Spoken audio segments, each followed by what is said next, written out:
Bon, il paraît qu'il y a un truc à dire.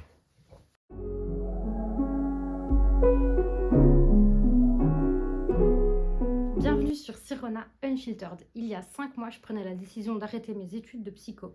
J'étais inscrite en Master 1 en sciences psychologiques. J'avais pour domaine la clinique et comme option, j'avais tout simplement choisi psycho de la délinquance et des toxicomanies et psychologie systémique au niveau de la famille et du couple. Si tu as envie de savoir comment j'ai pris cette décision et comment j'en suis arrivée où j'en suis aujourd'hui, j'ai fait une première vidéo que tu retrouveras quelque part dans un des coins, mais j'ai également toute une playlist dans laquelle j'ai compilé tout ce que j'ai fait pendant ces 5 derniers mois. Je me suis beaucoup posé des questions, mais qu'est-ce que je faisais, comment je le faisais, mes outils, etc. Ce qui a marché pour moi ou pas, et bien tout ça c'est compilé. Donc si tu as envie d'en savoir plus ou si toi-même tu es en questionnement, bah t'hésites pas, tu vas voir. J'ai pris une décision. J'ai donc décidé de reprendre des études. Il a fallu pour ça que je choisisse entre 4 options. Et en tout cas, ça c'était les 4 que moi j'avais. Et du coup, faire un choix. Sauf qu'en fait, prendre une décision, c'était méga anxiogène pour moi. Je sais pas pourquoi c'est aussi... Enfin si, je sais. C'était hyper anxiogène tout simplement parce que prendre une décision, ça donne un peu l'impression qu'on fige les choses dans le marbre et j'arrête pas de le répéter, que ce soit dans les vidéos, sur Insta. D'ailleurs, si tu ne me suis pas encore sur Insta, n'hésite pas à nous rejoindre parce que je parle beaucoup de ça aussi en story. Mais tout simplement, c'est figer les choses dans le marbre et j'avais peur de ça. Sauf que c'est pas vrai du tout qu'une décision, quand on la prend, on peut revenir dessus, on peut changer d'optique, on peut redonner du sens, il y a plein de choses qui peuvent arriver. Et donc, ce que je vais faire cette année n'est pas définitif. Si dans un an, je reviens sur mon projet et que je me dis, ok, j'ai tiré un peu dans ce sens-là, est-ce que je devrais pas aller plus comme ça? Est-ce que je devrais pas adapter? On peut tout faire, on peut adapter. Il y a des contingences qui font que on ne peut pas toujours tout faire, il y a des conditions à l'école, il y a des conditions de finançabilité ici en Belgique, je ne sais pas comment c'est exactement en France, mais voilà, je suis bien au fait de ces choses-là. Maintenant, tout n'est pas toujours définitif, pas du tout même. Pour vous expliquer comment et quelles décisions j'ai prises, eh bien, il faut revenir quelques semaines en arrière. En fait, je vous ai posté une vidéo récemment sur les 4 mois. Dedans, je vous parlais de mes 4 options. Et à celui-là s'ajoutait l'idée de travailler. Sauf que comme je vous l'ai dit un petit peu plus tôt, j'ai écarté cette idée-là. Je vous explique comment j'en suis venue là. Ma psy m'avait dit que si vraiment je n'arrivais pas à faire un choix, je pouvais tout simplement tirer au sort. Et je vous avoue qu'au départ, j'étais un peu en mode, elle est folle. Elle me prend pour une tarée. En fait, je me suis dit, je vais l'écouter. Je vais l'écouter parce qu'il faut que je rende une décision tout simplement au CPS, puisque je suis aidée, je dois donner des informations, qu'est-ce que je fais, quand, etc. Et pour moi, pour la bourse, si jamais je devais reprendre des études. Donc, j'étais un peu pressée par le temps et j'arrivais pas à prendre une décision, mais je l'ai écouté. J'ai tiré au sort. Je suis pas très bien ce soir-là et c'est compliqué. Le contexte de cette journée, c'est que j'ai passé un examen au matin, que j'ai fait mon premier jour de bénévolat et que j'étais tout simplement éreintée. Pourtant, j'avais quand même envie de prendre une décision. Pas moyen. Vraiment pas moyen. Genre, ce qui sort du chapeau, c'est EduxP et ça ne me parle pas. Genre, il n'y a pas d'émotion qui se crée. Et là, je me dis, bah, s'il n'y a pas d'émotion, c'est quand même bizarre, non? Donc, je tire une deuxième fois en me disant, on sait jamais, j'étais peut-être pas dans le bon mood là tout de suite. Je retire et là, je tire le master en ingénierie et action sociale. Et rebelote, il n'y a pas d'émotion qui ressort. Et donc, je me dis que c'est peut-être moi en fait, c'est pas le bon jour et c'est pas grave, je vais revenir dessus à un autre moment. Sauf que j'arrive pas à attendre et le lendemain, au soir, alors que je repasse un examen de nouveau et que je passe toute l'après-midi et la soirée chez ma soeur, je me dis, allez, je retente. Et là, cette fois-là, quand je tire, même si je suis fatiguée, il y a une émotion. Je tire le petit papier qui dit travailler ou du moins essayer de trouver un job dans la prochaine année. Et en fait, c'est pas du tout un truc que j'ai envie de faire. Genre vraiment, je le ressens et là, je jette le papier, je fais ah non, sûrement pas, c'est mort, même pas en rêve. Et en fait, je crois que j'en ai pas envie, une part de moi parce que j'ai peur et une autre part parce que ça me semble pas être l'idée la plus efficace par rapport à mes objectifs de vie. Et du coup, je remets ce truc en question et je me dis mais est-ce que je tire vraiment au sort? Est-ce que c'est une bonne idée? Je sais pas. Enfin là, en tout cas, il y a quelque chose qui est ressorti, il y a vraiment une émotion qui est ressortie. Malheureusement, c'est pas la bonne. Du coup, avec une copine, Eva, si tu passes par là, merci à toi pour ton aide. Parce qu'en fait, on est revenu sur un truc assez fondamental. C'est-à-dire, c'est quoi l'objectif? Qu'est-ce que tu as envie de faire? Il y a quelques mois, j'avais déjà fait cette question-là avec Maïté. Je l'ai refaite en étant seule. J'ai continué de penser à ça et Eva est revenue avec ça. Et là, elle m'a précisément dit, ce serait quoi ton métier, ton job de rêve? Même s'il n'existe pas, si tu devais l'inventer ou quelque chose de similaire, qu'est-ce que ça serait? Et là, pour être honnête, il se passe un truc assez drôle, c'est que je lui ai écrit un message et j'ai genre limite les larmes aux yeux parce que c'est assez précis ce que j'ai envie de faire. J'avais regardé un podcast la veille, je crois, ou le jour même, qui parlait de sport et qui parlait de la plus grande académie de tennis au monde, je crois, le mec quand même. Et en fait, ce mec-là, il m'avait beaucoup inspiré dans ce qu'il disait, dans ce qu'il expliquait. Et ça m'avait donné de quoi moudre dans mon moulin par rapport à mes propres objectifs. Il m'a permis de remettre certaines choses en perspective et surtout de voir plus grand et de voir vraiment ce que moi j'ai envie. Et donc là, j'explique ça à Eva, à qui je dis timidement mon rêve et à qui je dis mais en fait je me sens même pas légitime, genre c'est pas bien, tu vois. Et du coup, elle me rassure, elle me dit mais pas du tout meuf, t'as bien raison, tu peux rêver grand. Et surtout, elle me dit que c'est tout trouvé, je sais. Et moi je suis là mais non, pas du tout. Et il me reste quand même de la réserve. Et donc je lui dis écoute, je mets ça un peu de côté, je le mets de côté littéralement après en avoir blindé discuté avec elle. Et je crois que le lendemain, on a à nouveau une discussion à deux. Et de nouveau, ce truc revient, ce rêve revient avec cette impression que je manifeste le truc. Et je lui dis, non mais c'est vraiment ça, quoi, mais vraiment. Mais par contre, je me sens pas légitime et il y a quelque chose qui coince. Et donc elle me dit, mais si tu manques de légitimité, peut-être que cette option-là serait plus intéressante. Et je lui dis, ouais, mais t'es sûre, blabla. Enfin bref, je suis encore pleine de doutes et là, je crois que je dois la rendre folle. Je dois toutes les rendre folles, mes potes. Franchement, je suis désolée. Et en fait, tout simplement, je finis par le surlendemain me dire ok c'est bon, cette fois je tire au sort à nouveau. Et là je refais une vidéo et je me dis les choses sont différentes, je sais pas pourquoi mais il y a un truc. Et du coup je refais la vidéo, je me filme et dans ce pot-là cette fois je ne mets plus les mêmes, j'en mets que 4 au lieu de mettre 5 et je me dis ok maintenant je peux le faire. Et ça se voit genre. Et là je tire tout simplement psychologie sociale à l'université de Liège. Et en fait ça se transmet absolument pas au niveau de mon visage, genre vraiment ça se voit pas, mais je suis plutôt satisfaite du choix. Il y a plein de raisons derrière ça. Eva, elle questionne clairement le truc de est-ce que t'es sûre que c'est la bonne idée, parce que ça a pas l'air de t'emballer. Et je peux comprendre, quand je regarde la vidéo, ça se voit absolument pas. En fait, j'étais tellement dans mes pensées que j'étais pas du tout dans l'expression, genre vraiment ça s'est passé à l'intérieur.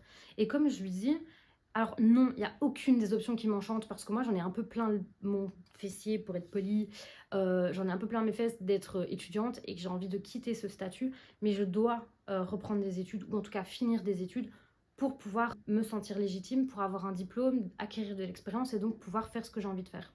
Ouais, ça m'enchante pas, oui je suis anxieuse, mais il y a plein de raisons qui font que c'est une bonne chose. Les raisons qui font que faire psychosocial, c'est une bonne idée, c'est qu'en fait, déjà, j'ai toutes mes potes qui sont à Liège, donc je reste à Liège. Ensuite, je connais le système, je connais comment fonctionne l'UNIF à Liège, c'est logique de rester parce que ça me mettra moins dans l'anxiété de découvrir un nouveau système, de devoir refaire des copines. En soi, ça peut être une très bonne chose si on en a besoin ou si on en a envie. Mais je dois avouer que j'ai pas envie de me relancer dans un truc tout neuf avec plein d'inconnus et de devoir encore une fois refaire les exercices de confrontée à plein de choses, etc. J'en ai parlé avec d'autres étudiants. J'ai une copine qui est déjà en Master 1 en psychosocial, qui va en Master 2 si j'ai bien compris. Et en fait, ça se passe vachement bien. Elle aime bien les options, elle aime bien les profs. Apparemment, ils sont bienveillants. Contrairement aux profs parfois en clinique qui peuvent pas toujours s'avérer bienveillants. Mais en tout cas, c'est bref, c'est une option compliquée. Ensuite, j'ai quasiment fait mon PAE toute seule. Donc le PAE, c'est le parcours étudiant en fait. C'est quel cours on met dans notre année. Étant donné que j'ai un parcours étudiant pour étudiants en situation de handicap à cause de mon trouble anxieux. Et du coup, j'ai pas dû valider 60 crédits mais 45, sauf que j'ai pas validé 45 crédits. Et donc, j'ai des bagages à reprendre et à faire, plus les cours que je n'ai pas fait puisque c'était l'année passée en master clinique et cette année en master psychosocial. J'espère que je suis claire et que je vous embrouille pas. Et là, j'avais quasiment déjà fait tout mon PAE. J'avais décidé quel cours de Master 1, Master 2 je voyais cette année, l'année d'après et l'année encore après, parce que je dois présenter un dossier et que autant venir armée. Et en fait, ça avait été facile pour moi de choisir l'option de psychosocial et de me dire, en plus d'une option en psychosocial, je vais garder une option de clinique parce que j'aime vraiment bien la psychologie de la délinquance et que sur les 5 cours de l'option, j'en ai déjà validé 3, donc ce serait un peu bête d'aller les jeter à la poubelle. Comme ça, je ne recommence pas un master à 120 crédits, mais un master à 105 crédits. C'est déjà moins lourd et plus simple à diviser sur 3 ans. À nouveau, vu que je suis étudiante en situation de handicap, je sais déjà avec qui je vais travailler, avec qui je vais pouvoir parler de ma situation, puisque j'ai déjà rencontré la psychologue du service ASH. Donc, je ne vais pas dans un nouveau service avec de nouvelles personnes, faire transférer tout un dossier, etc. J'en ai parlé avec différentes copines qui m'ont permis d'élaborer un peu plus mon idée. Et en fait, rester en psychosocial, ou en tout cas aller en psychosocial et rester à l'UNIF de Liège, ça reste encore une bonne idée parce qu'en fait, ça va me permettre de faire un PAE où je vais avoir une trentaine de crédits cette année, ou sur le côté, je pourrais faire du bénévolat parce que clairement, le bénévolat me fait beaucoup de bien au niveau de la santé mentale. J'ai vraiment un sentiment d'être utile, de servir et d'apporter ma plus-value à la société sans passer par la case travail. Mais j'aurai toujours le temps d'avoir un petit job étudiant parce que ça, le CPAS, il vous demande de travailler quand vous êtes étudiant boursier, en tout cas pendant les vacances. Et en plus de ça, ça me laisse le temps de travailler sur Sirona et donc la chaîne YouTube ainsi que Instagram. Alors oui, ça m'angoisse de fou de retourner à l'UNIF et j'avoue que j'ai une boule au ventre parce que chercher un stage, trouver un mémoire, etc., ça va de nouveau être très compliqué et anxiogène. Mais, et là le mais il est énorme, j'ai déjà, entre guillemets, des solutions pour pallier à chacun des problèmes. Je peux me rappeler tous les jours que je suis très bien entourée et ça c'est un privilège. Ça fait quelques années que j'ai pu me construire un cercle de copines et d'amis vraiment extraordinaire, que je garde un peu les meilleurs auprès de moi et qui m'entourent et me soutiennent. C'est vraiment un privilège. Donc moi, ce que je vous invite à faire, c'est de vraiment sortir de chez vous, d'aller à la rencontre des gens ou d'aller vous inscrire sur des Discord où vous allez pouvoir trouver et rencontrer des gens bienveillants qui vous comprennent, qui aiment bien les mêmes choses que vous afin de vous sentir appartenir à une communauté. Parce que vraiment, mes amis me permettent d'obtenir ce sentiment. C'est un peu une deuxième famille en fait. Elles me permettent toutes de grandir, de me questionner, de confronter mes propres opinions, de pouvoir confronter ma propre façon de penser. Et ça, c'est important, vraiment. Et elles me soutiennent et ça, c'est incroyable. Elles sont bienveillantes, elles vont être douces et chaleureuses quand j'en ai besoin. Et puis elles vont être plus honnêtes et carrées et rentrent dedans quand il le faudra aussi. Du coup, oui, j'ai peur pour ma dépression saisonnière et donc la partie automne-hiver. Mais voilà, je suis bien entourée et je vais pouvoir le faire. Si j'ai réussi à dépasser ça l'année passée, je peux le refaire cette année. Surtout qu'avec un PAE allégé, ça me permettra d'avoir moins de pression justement pour ne pas me retrouver avec la pression que j'avais en décembre l'an dernier qui m'a vraiment mise au bord du gouffre. Ensuite, comme je disais, le fait d'être bénévole, ça me touche vraiment et ça m'apporte un bien-être au niveau de la santé mentale, de la confiance en soi et de l'estime de soi qui est très important. Et si je prends confiance en moi, j'aurai moins de difficultés à l'université. Donc ça crée un espèce de cercle vertueux et ça c'est tout gagné, c'est tout bénéfice, c'est de ça dont vous avez besoin dans la vie.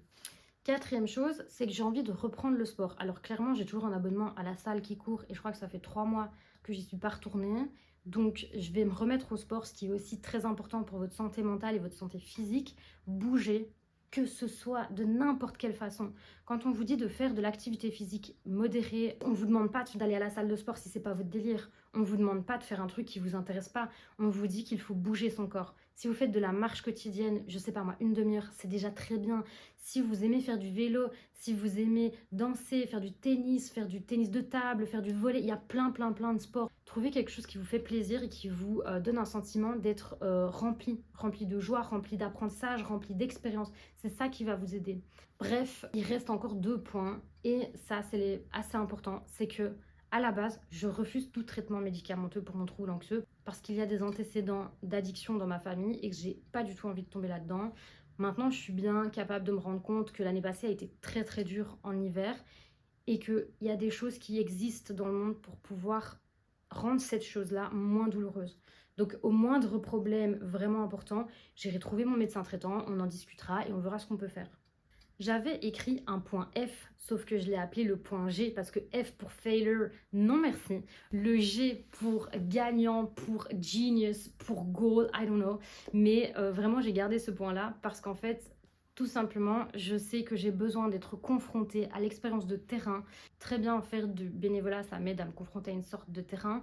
Mais clairement, j'ai besoin d'un vrai challenge et j'irai en stage cette année.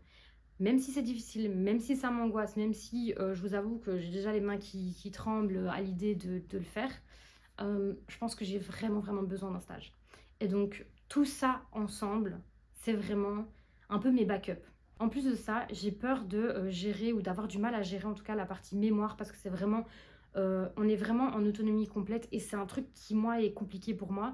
Déjà avec un stage j'ai du mal, mais alors en plus si vous me foutez à l'UNIF qui m'angoisse de fou, avec un mémoire qui est très compliqué, plus le fait qu'on est en totale autonomie, je suis au bout de ma vie. Je sais que via le service ASH, je peux en parler, que je peux peut-être demander un aménagement ou une aide. Et aussi, je sais que je peux trouver du coaching. Il y a des coachings, je crois, à l'UNIF, mais honnêtement, les méthodes de travail de l'UNIF m'ont jamais plus aidé que ça. En revanche, je suis Florian qui a une page Insta qui parle justement d'organisation, d'études, etc. C'est un ancien assistant social, il est super sympa et je vous mets son Insta quelque part ici parce que vraiment c'est quelqu'un de chouette. Et donc je l'ai déjà contacté parce que je lui ai dit voilà, si jamais je dois reprendre des études et que je dois faire un mémoire, je vais avoir besoin d'aide, je peux pas le faire toute seule. Alors clairement c'est un investissement, même si c'est pas cher ce qu'il demande par rapport à ce qu'il fait. Ça reste un investissement, tout le monde n'en a pas les moyens, j'en suis extrêmement consciente, mais je sais que je vais essayer de budgéter ma vie pour pouvoir rentrer dans mes besoins et faire des choses qui me permettent réellement de réussir parce que c'est ce dont j'ai envie. Et je vous avais dit dans la dernière vidéo, il y a un truc qui a changé en moi qui est nouveau. C'est là maintenant, on y est.